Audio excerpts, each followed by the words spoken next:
Olá, alunos. Bem-vindos ao nosso curso de Geometria Analítica da Univesp.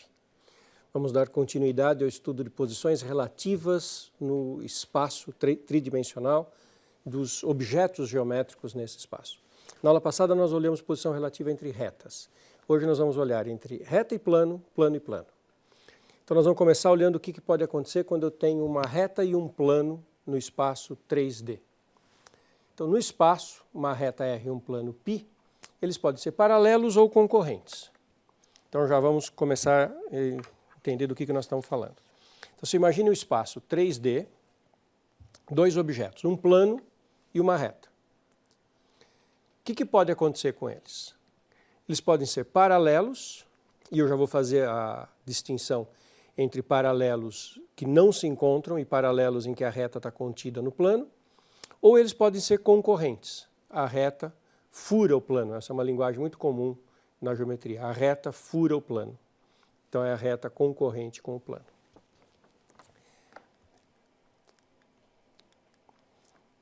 Então, no caso de serem paralelos, eu estou usando a palavra paralelos tanto para os plano e reta que não se encontram. Normalmente é muito comum chamar de paralelo que não se encontra. Eu estou incluindo sempre o caso de se encontrar em todos os pontos. Já na aula passada eu chamava retas coincidentes de paralelas. E aqui, se a reta estiver contida no plano, também vou chamar de paralela. As palavras aqui concorrente também é muito usado transversal e secante. São palavras que estão na literatura. Quando a reta e o plano são concorrentes, eles podem ou não ser perpendiculares. Então, acompanha comigo aqui o plano. A reta pode ser paralela ou pode ser concorrente, furar o plano. Então, imagina que a reta fure o plano. Ela pode furar o plano desta maneira que eu estou mostrando, digamos, oblíqua, ou ela pode furar o plano desta maneira que eu estou mostrando agora, que é perpendicular. Quando ela fura perpendicular, o ângulo entre a reta e o plano é 90 graus, e é interessante que o ângulo é sempre 90 graus, no seguinte sentido. Está aqui a reta e o plano. Pegue qualquer reta aqui na base, qualquer reta que passe aqui na base, exatamente junto onde o ponto corta o plano, vai fazer 90 graus.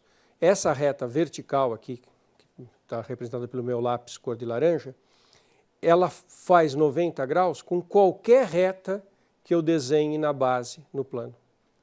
Então, fazer ângulo de 90 graus, ser perpendicular é fazer 90 graus com todos. Tá? Então, essa é a posição relativa básica entre reta e plano. Tá? Uma coisa que é importante lembrar também é que tanto o plano quanto a reta são infinitos no sentido de ilimitados. Não existe isso aqui, ó. Não dá para dizer que essa reta e esse plano não se encontram. Eu estou colocando esse pedaço de papel e esse lápis numa posição em que o lápis não encontra o papel. Mas lembre-se, o papel representa o plano, mas o plano é ilimitado em todas as direções e a reta é ilimitada nas suas duas direções, na sua direção, nos seus dois sentidos. Então, essa reta e esse plano se encontram? Sim. Esse lápis e esse papel não se encontram, mas a reta que esse lápis representa e o plano que esse papel representa são ilimitados e eles se encontram, sim. Também esses dois aqui se encontram, porque o plano tem que ser imaginado como se estendendo infinitamente. Legal?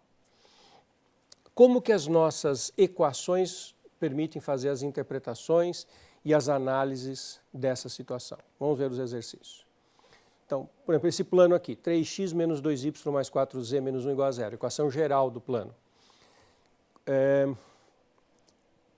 Isso no espaço 3D, uma coisa com essa equação geral de primeiro grau em x, y, z, tem essa probabilidade de ser a equação geral de um plano. E a reta vem com uma equação vetorial, 1, 1, 1 mais alfa menos 2 menos 1, 2. Quero saber a posição relativa entre o plano e a reta. Tá? Bom,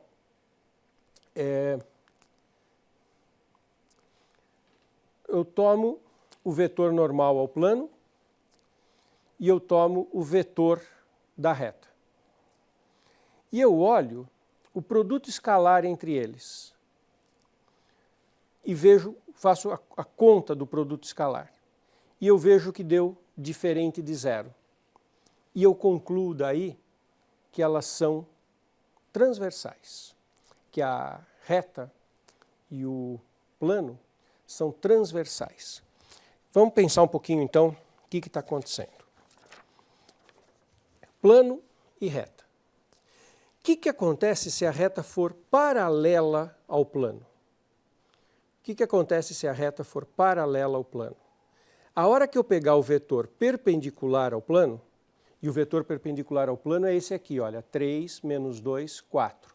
Então, se eu tenho um plano e eu pego a reta, se a reta for paralela ao plano, eu vou ter que o vetor perpendicular ao plano também é perpendicular à reta. Então, eu tenho um plano, o vetor perpendicular ao plano, e se minha reta for paralela, o vetor da reta é perpendicular ao plano. Tem dois perpendiculares nessa frase.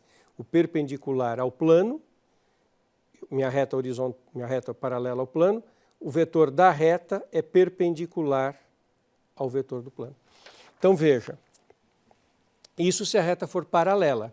Se a reta não for paralela, aí o vetor da reta e o vetor perpendicular ao plano não são perpendiculares. Então, eu tendo a equação geral do plano, e se eu quiser saber se a reta é paralela ou não, eu pego o vetor perpendicular ao plano, 3 menos 2, 4, ele vem da equação geral do plano, 3 menos 2, 4. Esse coeficiente que não tem variável não interfere no vetor perpendicular. São essas três coordenadas, então 3 menos 2, 4. Pego esse vetor V, que é o vetor da reta, menos 2, menos 1, 2, está aqui. E eu vejo se eles são perpendiculares ou não. Como é que eu vejo se eles são perpendiculares? Produto escalar. Então, eu faço o produto escalar desses dois vetores, fiz a conta, deu diferente de zero. Então, eles não são perpendiculares. Isso significa que a reta e o plano são transversais. Olha que interessante. A reta é transversal ao plano. Resta a pergunta se essa reta é perpendicular ao plano. As palavras aqui confundem um pouco, né? Quando é que a reta vai ser perpendicular ao plano? Veja só, plano, ele tem o seu vetor perpendicular natural, que é esse verde. Se a minha reta fosse paralela, teria dado zero esse produto escalar, não deu. Então, significa que esses vetores não são perpendiculares, estão inclinados. A minha reta corta o plano. Pode ser que ela corte o plano também perpendicularmente. Quando é que isso acontece? Se isso acontecer, é porque o vetor da reta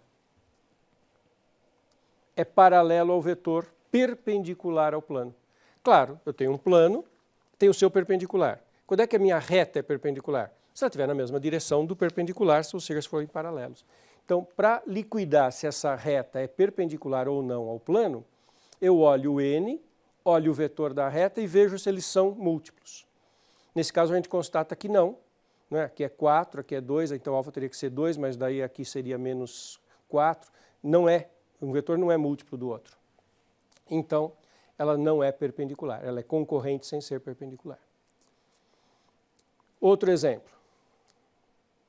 Determinar a posição do plano 3x menos 2y mais 4z menos 1 com a reta 1, 1, 0, menos 2, menos 1, 1. Então, primeira providência. A gente pega o vetor perpendicular ao plano, o vetor da reta, faz o produto escalar para verificar se eles são paralelos. Deu 0. Menos 6, mais 2, mais 4. 0. Então, plano e reta são paralelos. Resta saber se um está contido no outro ou não. Então, eu tinha o plano. Como eu constatei que o vetor da minha reta era perpendicular ao vetor perpendicular ao plano, quer dizer que a minha reta é paralela ao plano. Resta saber se ela está contida no plano ou não. Bom, para saber isso, eu pego um ponto qualquer da reta e verifico se está no plano. Eu tenho aqui na minha reta o ponto 1, 1, 0, um ponto muito simples de trabalhar. Verifica se ele satisfaz a equação do plano. Então, nós testamos o ponto 1, 1, 0 na equação geral do plano. Verifico, substituo, então aqui, x por 1, y por 1, z por 0, dá 3 menos 2 menos 1, que dá 0. O 4 multiplicou por 0 aqui. Então, concluímos que a reta está contida no plano. Tá? Então, se a reta estiver contida no plano, qualquer ponto da reta está dentro do plano. Então, esse teste poderia ser feito com qualquer um. Eu peguei o 1, 1, 0, simplesmente porque já estava escrito, já estava na mão. E é bem fácil, então, fazer esse teste. Certo? Bom, então é muito simples analisar a posição relativa de reta e plano. Pergunta em seguida como é que é a posição relativa de dois planos. Eles podem ser paralelos, vocês já perceberam que nós estamos usando paralelismo com o sentido de direção, então sempre tem a possibilidade da coincidência. Paralelos, coincidentes ou distintos? Coincidentes, claro, é o mesmo, distinto, eles são diferentes, paralelos não se encontram nunca intersecção vazia. Então, dois planos paralelos, intersecção vazia, dois planos paralelos coincidentes, intersecção tudo. Ou eles são concorrentes. São planos que se encontram e são concorrentes. Tá, essa é a posição possível para dois planos no espaço. Uma coisa importantíssima é que no caso de serem concorrentes, a intersecção será sempre uma reta. Tá? E tem um problema de dimensão muito bonito de pensar. Um plano com dimensão 2, um plano com dimensão 2, o espaço tem dimensão 3. Quando eles se encontram, a parte comum tem que ter dimensão 1, tem que ser uma reta.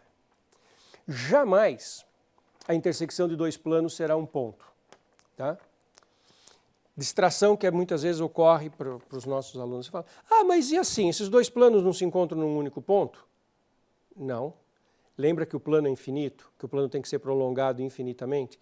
Então, não confunda, essas duas folhas de papel se encontram num único ponto. Mas se você pensar no plano prolongado, nos dois planos infinitos prolongados, eles não vão se encontrar nesse ponto só, eles vão encontrar numa reta inteira que está aqui. Dois planos que se encontram, sempre se encontram em uma reta. Não existe isso aqui que seria, sei lá o que, eu já escutei meio a título de brincadeira, o aluno falar que seriam planos de bico, porque estão encontrando aqui só num ponto. Não existe isso. Tá? Quando os planos se encontram, eles se encontram numa reta inteira, no mínimo. E eles podem ou não ser perpendiculares, mesma análise de sempre. Eles podem ter uma situação de serem planos perpendiculares ou de estarem inclinados um em relação ao outro.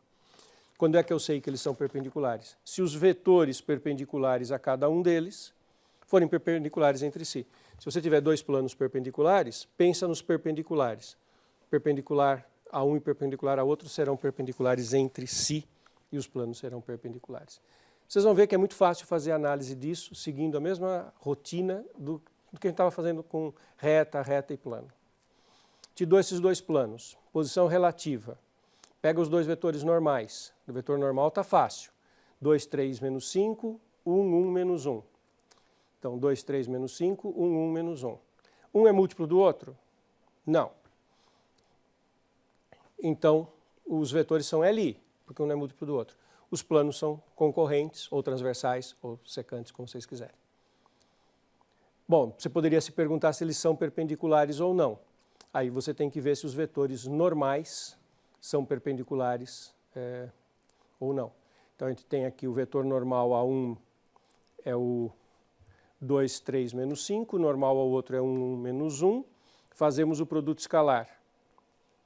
2 com 1, 3 com 1, menos 5 com menos 1. Dá 10. Então, eles não são perpendiculares. Então, qual é a posição relativa entre esses dois planos? Se encontram, concorrentes, se interceptam numa reta e não são perpendiculares. Olha a força da geometria analítica, como é bonito para resolver exercício. Agora, olha esses dois planos aqui. 2x mais 6y menos 4z menos 1 igual a 0. X mais 3y menos 2z menos 1 igual a 0. Posição relativa. Pegamos os dois vetores normais. 2, 6 menos 4, 1, 3 menos 2. Está na equação de cada um. 2, 6 menos 4, 1, 3 menos 2. Um é múltiplo do outro? Resposta, sim. Se você pegar esse aqui, 1, 3 menos 2 e multiplicar por 2, dá o 2, 6 menos 4. Então, os vetores são LD. Então, os planos são paralelos. porque eles têm vetores normais que são paralelos entre si. Quer dizer, quando eu olho para os dois planos e olho para o vetor normal a um e ao outro, eu vejo que eles estão na mesma direção. Então, esses planos, eles próprios, são paralelos. Resta verificar se eles coincidem ou não. Como é que a gente verifica se coincidem ou não? Tem uma maneira que é saber se os termos constantes de ambos são proporcionais ou não. Na verdade, tem duas maneiras, essa é uma. Eles vão ser coincidentes, isso é muito interessante de pensar geometricamente. Volta para a equação geral dos dois. Como, olha só, o x está multiplicado por 2, o y está multiplicado por 2 e o z está multiplicado por 2. Se eu pego a equação geral de um objeto e multiplico todos os termos por um mesmo número, no caso aqui é 2, o objeto é o mesmo. A equação geral está aparecendo com números que são o dobro do que aparecia antes, mas o objeto geométrico é o mesmo. Se eu multiplicar uma parte da equação por 2, x, 3 menos 2, e a outra parte não, então não é o mesmo objeto. Então, eu já vi que eles são paralelos. Para eles serem o mesmo plano, eu preciso que esta proporcionalidade aqui na equação geral, que está tudo multiplicado por 2, se mantenha até o último termo. Só que no último termo isso não se mantém, porque numa é menos 1, na outra é menos 1, e o fator que estava multiplicando era menos 2. Então eles não são, uma equação geral não é uma múltipla da outra, então não é o mesmo objeto. Eles não são planos coincidentes. A outra maneira de resolver essa mesma pergunta seria pegar um ponto em um plano e ver se pertence no outro. Eu vou fazer isso em outras situações para vocês verem essa outra maneira, que é você achar um ponto em um plano e fazer a conta de verificar se ele está presente no outro plano. Nesse nosso caso, a intersecção desses dois planos é zero, é vazia, porque eles são paralelos e disjuntos. Tá? Um último exercício, determinar uma equação para uma reta que tenha uma propriedade. Não é uma classificação de posição relativa. Olha que bonitinho esse exercício. Parece um enunciado complicado, vocês vão ver como é fácil de fazer. Determine uma equação para uma reta R que é paralela a um plano dado, concorrente com uma reta dada e que passe por um ponto dado. Tudo é dado. Está aqui o plano dado, a reta e o ponto. A gente faz sem precisar de desenho, mas eu até usei um software e plotei exatamente esses para vocês verem onde é que eles estão no espaço. Está aqui o desenho. No sistema espacial eu tenho o plano, uma reta que fura o plano e um ponto, que está aqui. Eu quero achar uma reta que passe por esse ponto, paralela a esse plano, tem muitas, e que encontre aquela reta azul. Essa que é a condição toda dada. Então, olha para esse desenho. Eu tenho um ponto dado, eu quero achar uma reta que passe pelo azul. Tem muitas retas que saem do pontinho e passam pela reta azul. E eu quero aquela que, além de passar pela azul, é paralela ao plano vermelho. Tá ok? Olha como a nossa abordagem de geometria analítica é eficaz. Eu faço o seguinte. Eu pego um ponto genérico da reta S. Reta S é a reta azul. Escreva um ponto genérico da reta S usando a lei dela. Está aqui a reta S. 1, 1, menos 1, alfa, menos 1, 0, 2. Então é 1 menos alfa, 1 com alfa vezes 0 e menos 1 com 2 alfa. Está aqui. 1 menos alfa, 1 menos 1, 2 alfa. Ponto genérico da reta azul. Aí eu quero achar um x nessa reta azul, quero achar um x na reta azul, tal que o vetor que vai do P ao x seja paralelo ao plano. Então eu pego o P que está dado, o P não é genérico, o P está dado, 1 menos 1, 0, e eu faço Px, ou x menos P. Então é esse 1 menos alfa, 1 menos 1 mais 2 alfa, menos aquele 1 menos 1, 0. Então fica menos alfa, 2, menos 1 mais 2 alfa. Tá? Esse ponto está ligando esse P que está fixo a um genérico x da reta azul. Agora eu pego o normal ao plano. A equação do plano estava dada, eu pego o normal ao plano, 2, 1 menos 2. 2, 1 menos 2. Ora, para que a minha reta seja paralela ao plano, o vetor px, que está indo do pontinho verde à reta azul, tem que ser paralelo ao plano. Então, ele tem que ser perpendicular ao que é perpendicular ao plano. Então, eu tenho o genérico aqui, multiplico escalarmente pelo n. Isso dá uma equação na incógnita alfa, igualado a 0. Sai que o alfa é 2/3. Sai que o x menos p é menos 2/3, 2, 1/3. Mas lembre-se, esse vetor é o vetor que vai do pontinho dado até o ponto genérico no x. Ele vai ser o vetor da reta. Como eu vou fazer a equação de uma reta, eu posso pegar um múltiplo dele. Só para não ter que trabalhar com fração. Multipliquei tudo por 3 e o vetor é esse. O ponto que eu queria é 1 menos 1, 0. E o vetor, peguei o vetor dobro, o vetor triplo, só para não ter fração. E essa reta tem todas as características que eu quero. Isso é muito legal, né? E vocês viram a interpretação geométrica no desenho. Mas a gente não precisa do desenho. A gente faz tudo com a parte algébrica. Essa é a força da geometria analítica. Legal? Ficamos por aqui hoje.